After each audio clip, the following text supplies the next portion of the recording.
जय श्री राम।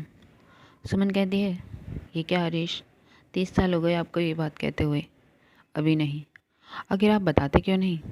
हरीश सुमन की तरफ देखता है और उसके बाद अपनी जगह से खड़ा होकर कुछ कदम आगे की तरफ जाता है और फिर रुककर कहता है, अभी सही समय नहीं है सुमन। सुमन अपनी जगह से खड़ी होकर हरीश के पास आती है और कहती है, और वो सही समय कब आएगा हरीश? आखिर आप बताते क्यों नहीं? ऐसी क्या बात है जिसे आप इतने सालों से राज रखे हुए हैं?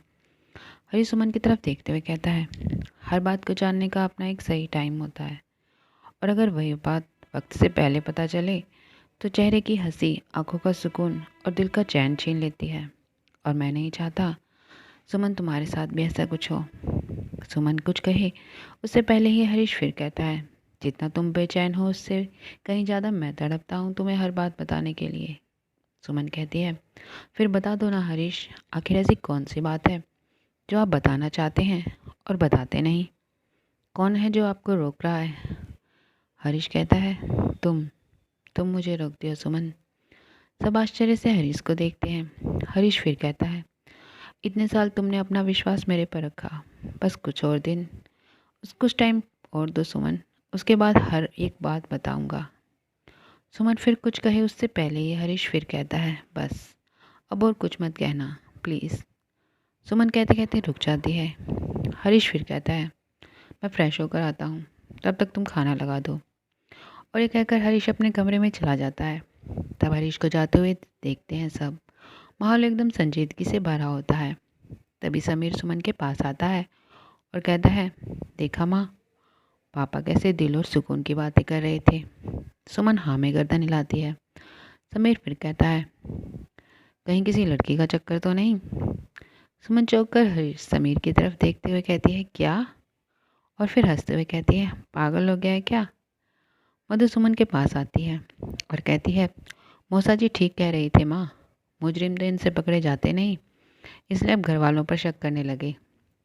तभी जय समीर के पास आता है और उसके सर पर हाथ फेरते हुए कहता है, भाई मेरे, लगता है पुलिस की जॉब का कुछ ज़्यादा ही प्रेशर है तुझ पर, इसलिए ऐसी बातें कर रहा है। तू एक काम कर, ये जॉब और छोड़कर ऑफिस ज्वाइन कर ले। समीर खिंचकर कहता है, आप सब मेरी जॉब के पीछे क्यों पड़े हैं? जब देखो जॉब छोड़ दे, जॉब छोड़ दे। तब मधु और जय एक साथ कहते हैं, क्योंकि हम तुझे ऐसे परेशान नहीं देख सकते। समीर कहता है, मेरी जॉब से मैं परेशान हूँ? जय और मधु दोनों एक दूसरे की तरफ देखते हैं और फिर समीर को देखते हुए कहते हैं, हाँ।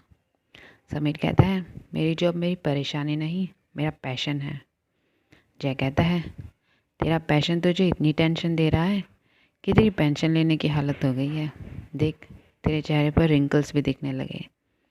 सुमन हंसते हुए नेहा को कहती है, चल तेरे पापा के लिए खाना लगा दे, इनका तो ऐसे ही चलता रहेगा। और नेहा और सुमन किचन में चली जाती हैं। समीर कहता है, मेरे चेहरे पर रिंकल्स दिखने लगे? मधु और जय हंसते हुए कहते हैं, हाँ। जय कहता है, जाकर आईने में देख। समीर आईने के सामने जाने लगता है और मधु और जय दोनों जोर जोर से हंसने लगते हैं। समीर रुककर दोनों की तरफ देखते हुए कहता है, आप दोनों मेरा मजाक बना रहे हो? तभी देव समीर के पास आता है और कहता है, चाचू बाहर घूमने चलो ना। समीर देव की तरफ देखता है और कहता है, हाँ बेटा, यहाँ किसी को हमारी कोई कदर नहीं, चलो हम बाहर घूमने चलते हैं। समीर शुभम को गोद में उठाता है और देव का हाथ पकड़कर घर से बाहर जाने लगता है और फिर रुककर जया और मधु की तरफ देखते हुए कहता है, बात तो मैं पता करके रहूँगा जो पापा बता नहीं रहे। और ये कहकर देव और शुभम को लेकर घर से बाहर चला जाता है। रात के 2 बजे हरीश बिस्तर पर लेटा हुआ करहा रहा होता है।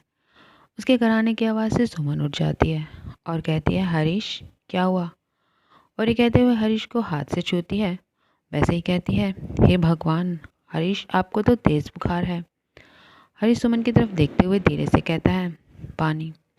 सुमन बिस्तर से उठकर मेज पर रखे हुए पानी के जग में से पानी का गिलास हरीश के पास लाती है और उसे हाथ के सहारे से उठाकर पानी पिलाती है और कहती है, आपको इतना तेज़ बुखार कैसे हो गया हरीश? शाम को तो आप बिल्कुल ठीक थे। उसके बाद हरीश को वापस बिस्तर पर लेटाती है और कहती है, मैं नेहा को बुलाती हूँ, वो आपको दवाई दे देगी। शेष कहानी अगले भाग में।